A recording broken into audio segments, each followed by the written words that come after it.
Welcome to Faith in 5, a weekly video devotional designed to discuss practical spiritual concepts in 5 minutes or less. I'm your host, Mark Vandella. I think we all have one of those stories from middle school or high school where we did something wrong and we got caught.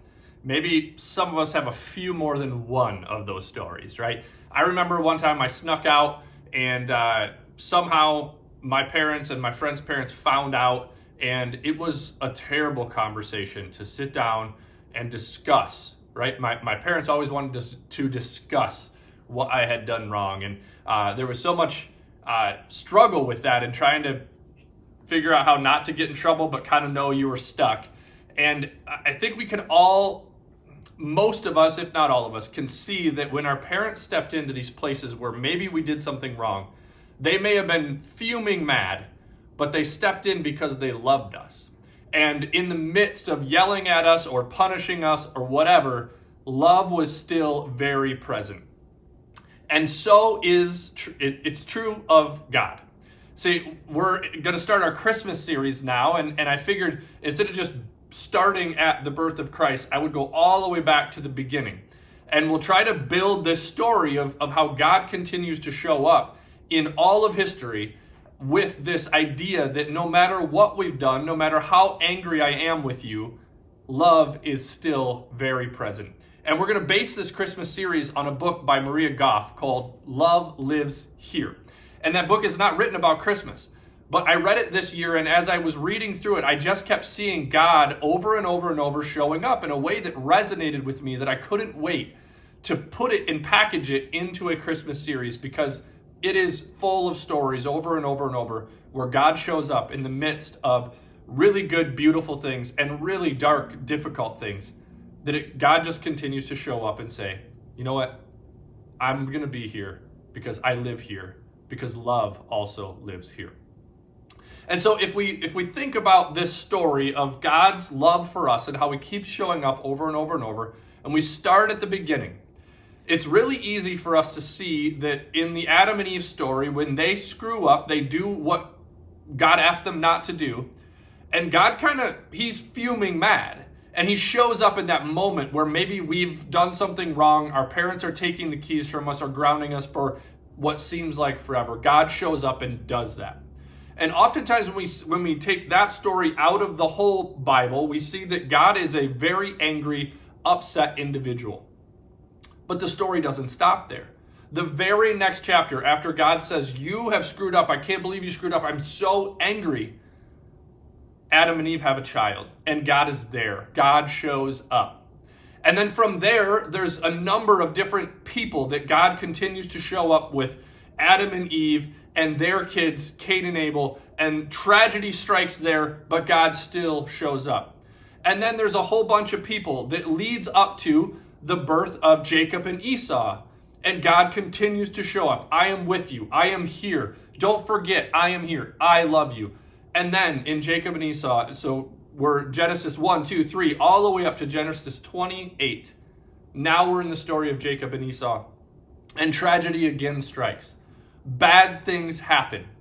But God shows up. And he shows up to Jacob in a dream, and he says, I am with you. I will watch over you. Wherever you go, I will bring you back to this land. I will not leave you until I have done what I have promised you. And upon waking up, Jacob says, you know what? God is here. The Lord is present, and I just didn't realize it. And as Maria writes in her book, she tells a story about their log cabin burning down. And I've heard this story a number of times because I've read pretty much all of Bob and Maria Goff's books. But Maria writes the story, and she's telling us how it's tragic. This was their dream home. This was the log cabin they'd built and invited hundreds, if not, she says in the book, she's lost count, but it's got to be thousands of people. They're such giving people, and they use this place. It's a beautiful place. Why would tragedy strike here? She said, if I spend time asking that question, I'm asking the wrong question.